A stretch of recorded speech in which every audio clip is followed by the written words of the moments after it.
राजस्थान विश्वविद्यालय के छात्र संघ चुनाव संपन्न हुए 1 महीने से ज्यादा का समय बीत चुका है और अध्यक्ष बनने से पहले निर्मल चौधरी ने चुनाव के दौरान जो दावे और वादे किए थे उनको लेकर अब कितना काम हो पाया है, इसको लेकर हमारे संवाददाता रमेश कुमावत ने निर्मल चौधरी से की खास बातचीत। प्रदेश का सबसे बड़ा विश्वविद्यालय राजस्थान विश्वविद्यालय, जिसका छात्र संघ चुनाव बेहद चर्चा में रहा और उससे भी ज्यादा चर्चा में उसके जो अध्यक्ष बने निर्मल चौधरी वो रहे और अभी भी है। ऐसे में निर्मल चौधरी ने चर्चाओं में रहने के अलावा कोई काम भी किया है या नहीं किया, उन्हीं सब बातों को लेकर आज हम उनसे बात करने आए हैं कि क्या बीते 1 से 1.5 महीने में अध्यक्ष बनने के बाद वो काम करवा पाए हैं। खुद निर्मल चौधरी हमारे साथ मौजूद हैं।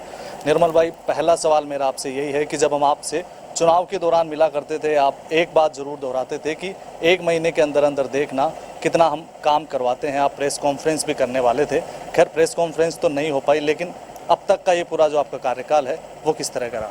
जी, स्टूडेंट की यदि सीटों की बढ़ोतरी की बात हो, स्टूडेंट्स के डॉक्यूमेंट से संबंधित एडमिशनों में समस्याएं आई तो उनके अंदर मैंने मेरा एक हेल्प सेंटर लगाया, स्टूडेंट्स की उसमें मदद कर रहा था।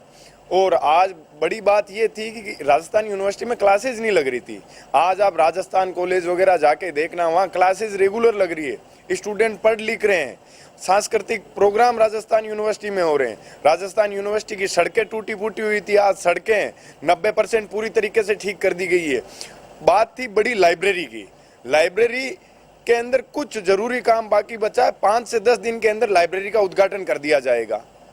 और मेरे छात्र संघ कार्यालय पे किसी भी प्रकार का कोई भी स्टूडेंट कोई भी समस्या लेके आता है, वो मेरे से संतुष्ट होके जाता है, प्रत्येक समस्या का समाधान करके भेजता हूँ।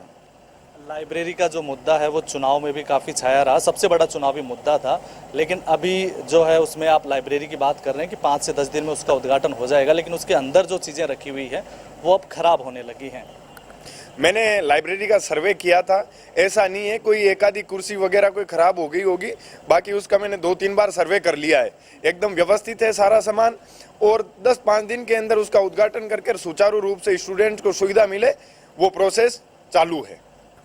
विश्वविद्यालय की जो बेसिक जो चीज़ें हैं, चाहे वो लाइट्स की हो, रोड्स की बात हो, ये भी एक बड़ा मुद्दा था और आपने भी काफ़ी उठाया।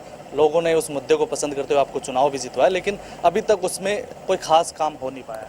राजस्थान यूनिवर्सिटी के अंदर 10 दिवस के अंदर दिवाली के बाद राजस्थान यूनिवर्सिटी जगमगाती हुई मिलेगी, प्रत्येक कोने के अंदर लाइट होगा। और मेरा प्रयास ये है कि प्रत्येक जगह राजस्थान यूनिवर्सिटी में CCTV कैमरा होने चाहिए, उसके लिए भी मैं प्रयास कर रहा हूँ लगातार, और वो भी सुविधा स्टूडेंट्स को मिलेगी। छात्र संघ चुनाव की जब बात होती है तो बाकी सबसे एक जो दूसरे बड़े मुद्दे थे कि इसकी जो रेटिंग है वो गिरती जा रही है, इसके अलावा और भी तमाम कई सारी चीज़ें, तो उनके ऊपर अभी तक आपका कोई ऐसा प्रयास है कि उन सब चीज़ों के ऊपर भी कोई काम हो रहा हो? मैं हिंदुस्तान के टॉप 5 विश्वविद्यालयों का सर्वे करने जा रहा हूँ। राजस्थान विश्वविद्यालय की कमेटी को लेके जो बेस्ट चीज़ें वहाँ हैं, मैं राजस्थान विश्वविद्यालय के अंदर लागू करने के और यहाँ इम्प्लीमेंट करने का प्रयास करूँगा। तो ये थे निर्मल चौधरी, जो राजस्थान विश्वविद्यालय के अध्यक्ष हैं, और लगातार जो इन्होंने चुनावी वादे किए थे उनको निभाने के लिए, उनको भुनाने के लिए लगातार काम करते हुए नजर आ रहे हैं। लेकिन अब तक जो बीते 1 महीने का 1.5 महीने का जो कार्यकाल रहा है उसमें कोई खास बदलाव नहीं हो रहे हैं, लेकिन ये उम्मीद अभी भी जता रहे हैं कि आगे आने वाले जो समय में है वो खास बदलाव देखने को मिलेगा। कैमरा पर्सन विजयनाथ मिश्रा के साथ A1 TV के लिए रमेश कुमावत।